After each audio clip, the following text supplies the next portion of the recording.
Halo teman-teman, selamat datang di YouTube channel Stockholder. Gimana nih kabarnya teman-teman? Semoga baik-baik semua ya. Nah, untuk teman-teman yang baru pertama kali klik video ini, jadi channel Stockholder ini membahas tentang saham dan emiten di Bursa Efek Indonesia. Nah, terkadang kita juga membahas tentang makroekonomi ya teman-teman. Nah, oleh karena itu untuk teman-teman yang tertarik dengan dunia investasi atau ekonomi, boleh di-subscribe channel ini ya, supaya kita bisa belajar dan bertumbuh bersama-sama, dan juga teman-teman bisa dapat notifikasi kalau ada update video terbaru. Nah, kali ini kita mau sedikit bahas tentang makroekonomi ya teman-teman. Jadi, seperti yang kita tahu bahwa nilai tukar rupiah terhadap US dollar ini sudah mencapai titik tertinggi di tahun ini ya, yaitu 16.000 lebih. Nah, di video ini kita akan membahas kenapa sih rupiah itu bisa melemah dan sektor apa saja sih yang diuntungkan dari adanya pelemahan rupiah ini. Oleh karena itu, stay tune terus ya teman-teman di video ini. Nah, jadi sebetulnya ada dua kemungkinan ya penyebab naiknya nilai tukar USD terhadap rupiah. Yang pertama US dollar yang menguat. Jadi US dollar yang menguat ini menyebabkan currency negara-negara lain itu sebagian besar melemah terhadap US dollar. Nah, kemungkinan yang kedua rupiah yang melemah. Ini bisa ditandai dengan defisit neraca perdagangan, kemudian bond yield atau imbal hasil obligasi yang naik drastis, dan juga inflasi yang tidak terkendali. Nah, gimana cara tahu US dollar yang menguat atau rupiah yang melemah? Nah, caranya kita bisa lihat beberapa data-data ekonomi ya, teman-teman. Yang pertama kita bisa lihat neraca dagang Indonesia atau trade balance. Nah, kalau kita lihat trade balance kita itu masih surplus ya, teman-teman. Bahkan di tengah perlambatan ekonomi global di mana ekspor ke Cina itu menurun hingga 19% dan ekspor ke Jepang menurun hingga 13%. Nah, ini juga salah satunya disebabkan karena normalisasi harga komoditas ya, seperti batu bara dan nikel, di mana kita adalah salah satu top eksporter untuk kedua komoditas tersebut. Nah, kita juga bisa lihat di bulan Februari 2024 memang terlihat adanya penurunan surplus neraca dagang ya. Tapi kita juga jangan lupa bahwa di bulan-bulan itu memang ada peningkatan impor yang signifikan akibat meningkatnya permintaan untuk Ramadan dan Lebaran. Nah, seperti kita tahu bahwa yang merayakan Idul Fitri itu kan hampir 90% dari penduduk Indonesia ya. Sehingga impor pasti meledak di bulan-bulan sebelum Idul Fitri. Jadi kesimpulannya dari data trade balance, walaupun ditekan oleh perlambatan ekonomi dan tekanan impor menjelang Ramadan, trade balance kita itu masih surplus ya. Artinya ekonomi kita sebetulnya masih relatif kuat dibanding beberapa negara lain yang sudah defisit neraca perdagangannya, seperti Jepang gitu ya. Nah, yang kedua kita bisa lihat dari data imbal hasil obligasi pemerintah 10 tahun ya atau SBN. Walaupun ada capital outflow yang besar dari pasar obligasi, tapi yield kita juga tetap stabil ya teman-teman. Artinya obligasi kita juga masih diminati oleh para investor. Jadi menurut saya pelemahan rupiah ini bukan karena rupiahnya yang melemah, tapi lebih kepada USD-nya yang menguat. Kenapa begitu? Kita lihat lagi data yang ketiga ya teman-teman. Nah, pertanggal 12 April 2024 bisa kita lihat ya teman-teman bahwa di XY Index sudah menyentuh level tertinggi di tahun ini yaitu 106.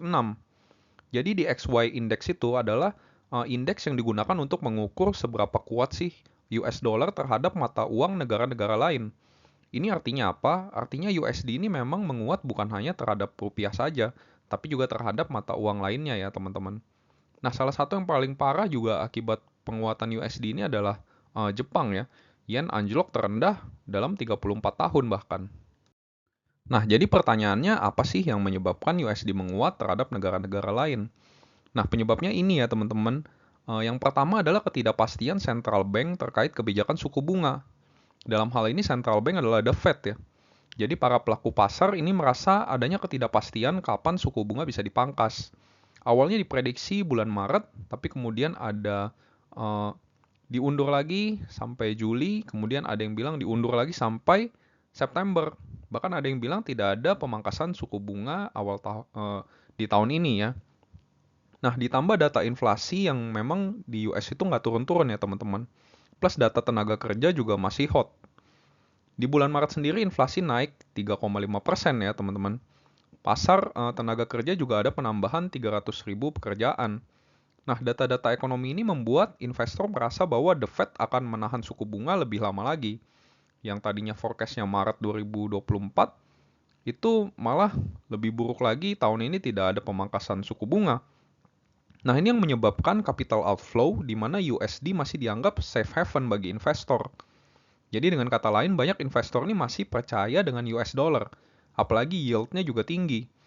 Jadi seperti ini ya teman-teman kira-kira. Jadi kalau investor dihadapkan pada dua pilihan investasi, ke US dengan yield yang nggak jauh beda nih dengan emerging market seperti Indonesia, mereka masih lebih pilih investasi yang ke US dengan mereka masih merasa ini minim resiko gitu ya, karena US adalah negara maju gitu. Ini yang menyebabkan USD akhir-akhir ini sangat kuat terhadap mata uang lainnya. Nah, yang kedua apa? Yang kedua itu meningkatnya ketegangan politik di Timur Tengah ya teman-teman. Jadi saat ada ketegangan geopolitik, harga minyak dunia tuh cenderung naik ya. Seperti kita tahu, salah satu kontributor inflasi terbesar di US adalah harga minyak yang tinggi. Sehingga ketegangan geopolitik ini secara tidak langsung bisa menghambat penurunan suku bunga, sehingga juga memicu capital outflow ke negara-negara yang maju. Nah, yang menarik untuk dibahas, pertanyaan berikutnya adalah langkah apa yang kira-kira akan dilakukan Bank Indonesia sebagai Central Bank Indonesia untuk menahan penguatan USD? Nah, ini juga sangat menarik ya teman-teman, karena salah satu cara untuk menahan capital outflow yang menaikkan suku bunga supaya imbal balik di negara kita itu tetap menarik. Nah, per hari ini suku bunga Bank Indonesia itu 6% ya teman-teman.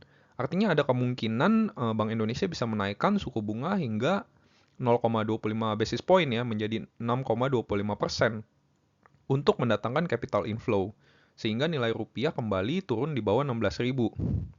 Nah, tapi selain menaikkan suku bunga, ada juga cara lain yang juga sudah dilakukan Bank Indonesia untuk menstabilkan nilai rupiah kita, yaitu kebijakan cadangan devisa. Caranya bagaimana? Caranya adalah dengan membeli SBN. Nah, dengan membeli SBN artinya demand rupiah naik lagi sehingga nilai tukar menjadi lebih stabil. Nah, kalau hemat saya rasa opsi kedua ini yang lebih mungkin dilakukan oleh Bank Indonesia. Nah, seperti kita tahu di bulan Januari sendiri Bank Indonesia sudah membeli SBN senilai 8,8 triliun demi menstabilkan nilai tukar rupiah. Nah, jadi kalau pendapat saya, Bank Indonesia itu tidak akan mengambil opsi menaikkan suku bunga ya, karena dampaknya yang jauh lebih buruk dibandingkan melakukan kebijakan cadangan devisa. Nah, walaupun sebenarnya ada penyebab lain ya yang juga sangat logis. Jadi kita tahu memang sekarang lagi liburan Lebaran, di mana lembaga keuangan juga masih libur. Artinya pasokan USD juga bisa dibilang terbatas ya, sehingga nilai tukar jadi naik. Nah, hemat saya seharusnya saat selesai liburan ini, USD juga akan mengalami koreksi lagi. Seiring lembaga-lembaga keuangan juga sudah buka ya. Nah, mungkin rupiah bisa di bawah 16.000 lagi saat liburan sudah selesai ya, teman-teman. Nah, jadi kalau bisa kita simpulkan kenapa USD menguat, menurut kami fluktuasi nilai rupiah itu terjadi bukan karena pelemahan nilai rupiah, namun karena penguatan mata uang dolar. Hal ini dibuktikan dengan DXY Index yang menyentuh angka 106, artinya USD menguat jika dihadapkan dengan mata uang negara-negara di dunia, bukan hanya terhadap rupiah saja. Yang kedua, ekonomi Indonesia masih relatif kuat dibanding negara lain. Dibuktikan dengan data neraca perdagangan Indonesia yang tetap surplus walaupun terjadi tekanan perlambatan ekonomi dan meningkatnya impor menjelang bulan-bulan Ramadan dan Idul Fitri. Kemudian penyebab penguatan nilai tukar USD diakibatkan oleh data-data ekonomi US yang belum sesuai harapan, sehingga muncul ketidakpastian akan suku bunga, dan pelaku pasar berpendapat central bank akan menahan suku bunga untuk jangka waktu yang lebih lama dari yang diperkirakan. Kemudian ketegangan geopolitik global juga menjadi salah satu penyebab penguatan USD. Dan yang terakhir, bagi rupiah, libur lebaran juga bisa menjadi penyebab penguatan USD akibat terbatasnya pasokan USD dikarenakan lembaga keuangan masih libur. Nah, hemat kami, Bank Indonesia tidak akan melakukan kebijakan menaikkan suku bunga di tanggal 21 April 2024 dikarenakan dampaknya yang lebih buruk dibanding melakukan kebijakan cadangan devisa, misalnya membeli SBN. Apalagi cadangan devisa Indonesia dinilai masih cukup untuk menstabilkan nilai tukar rupiah kita. Nah, jadi pertanyaan berikutnya bagaimana dengan pasar saham di Indonesia? Menurut kami pasar saham di Indonesia itu masih akan menarik ya bagi investor asing, dikarenakan beberapa alasan. Yang pertama, fundamental ekonomi negara kita masih relatif kuat dibandingkan negara-negara lain.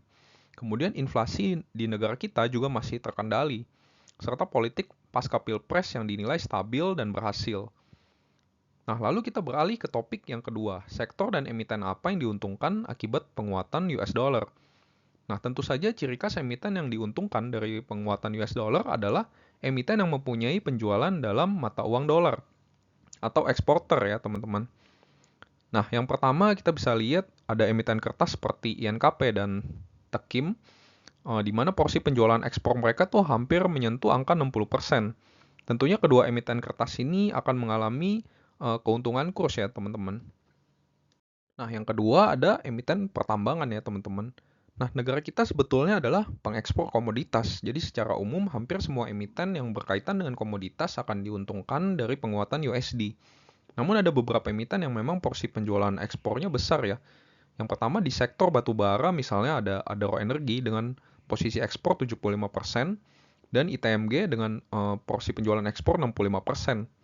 Kemudian dari sektor nikel ada Inco dan Harum dengan porsi ekspor hampir 100%. Kemudian dari sektor CPO ada SMAR dengan porsi penjualan ekspor 50%.